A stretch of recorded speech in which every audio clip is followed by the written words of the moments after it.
All right, everybody, here we are in October, and so here's a garden update.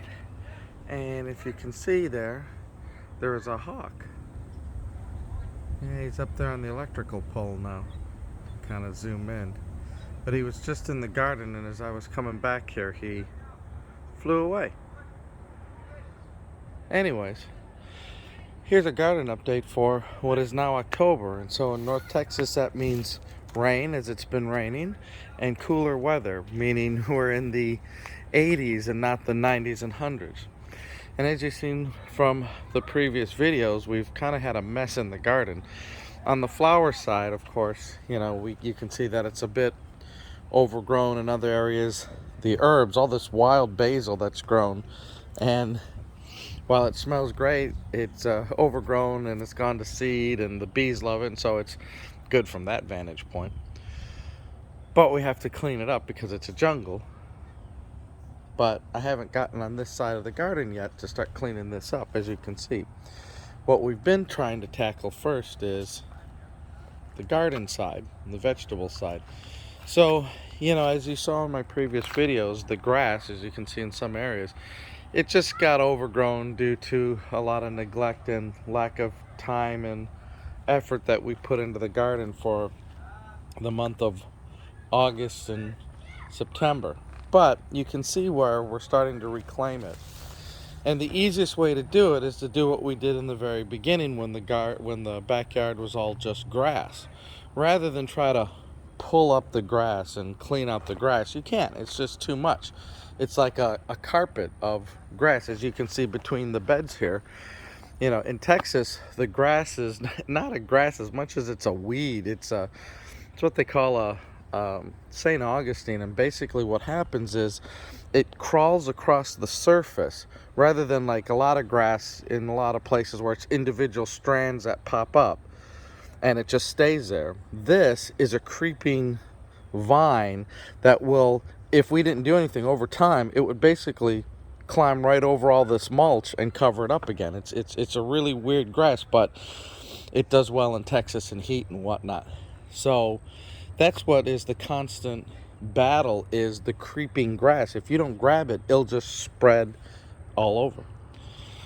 So when you have that type of grass and weeds like we did, well, you got to sheet mulch again, which isn't a bad thing, but it's just something that if you could attack the weeds as they come out, you can keep it under control. But when it's been neglected, then you get your cardboard. So if you are a customer of Amazon and you get Amazon products all the time at your house and you're a gardener, don't throw out the box. Just collapse the box down, put it away against the wall of the garage, and then you can sheet mulch. So as you see here, I've got pieces of cardboard underneath, and I buy mulch. It's about $2.88 a bag at Home Depot. Now, of course, you could do chipdrop.com and get free mulch, but sometimes that takes a while. And if you need something right now, this second, go buy bags of mulch for $2.88. It's the cypress mulch. You don't need the fancy colored mulch or anything like that. You just get stuff that is cheap and covering. Now, what happens? Well, this will smother all the weeds and kill everything underneath for a time, right? Hopefully it lasts a long time, and depending on where you live, it may.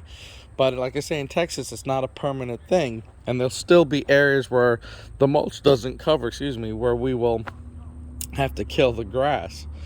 So we did this last week, and here's the thing: now that it's October and all that, don't think your gardening needs are done. Just think of it as a time to do a little bit each week or whatever.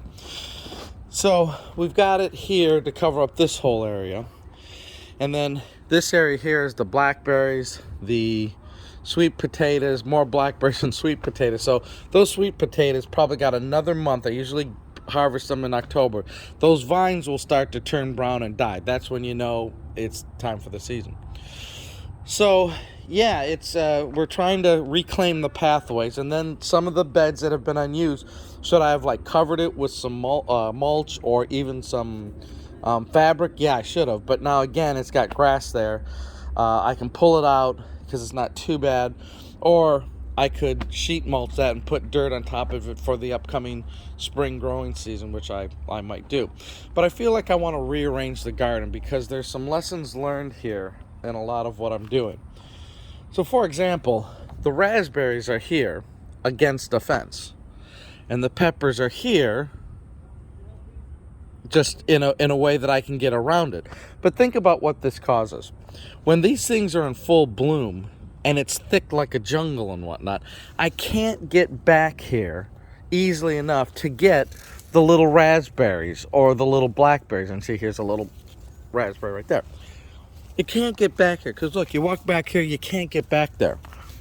So what I've learned is that if I had peppers here, well, you can easily reach your hand from this side, grab the peppers, grab the peppers, grab the peppers.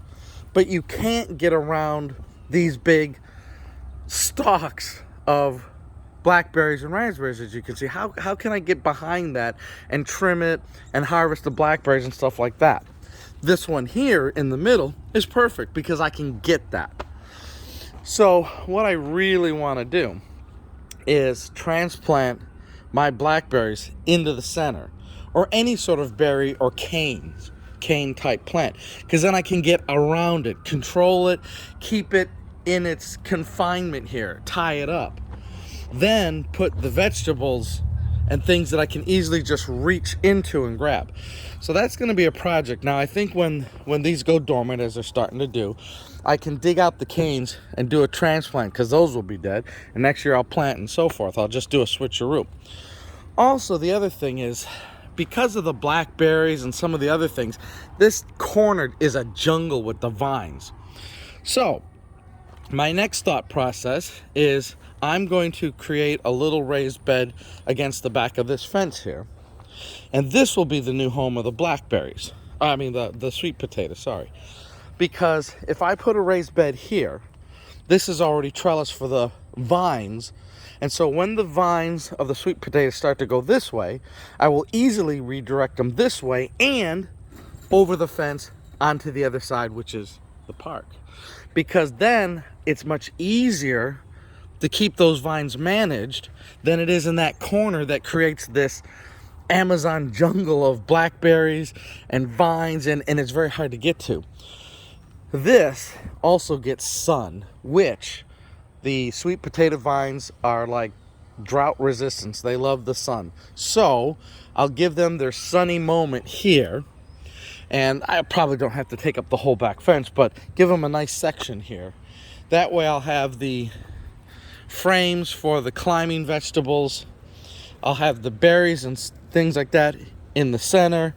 And then I'll free up that back area that might give me a little shade, and plants like even the tomatoes and some of the other things that, you know, are heat sensitive. Almost everything's heat sensitive in the summer in Texas, regardless of whether they say they can stand the heat.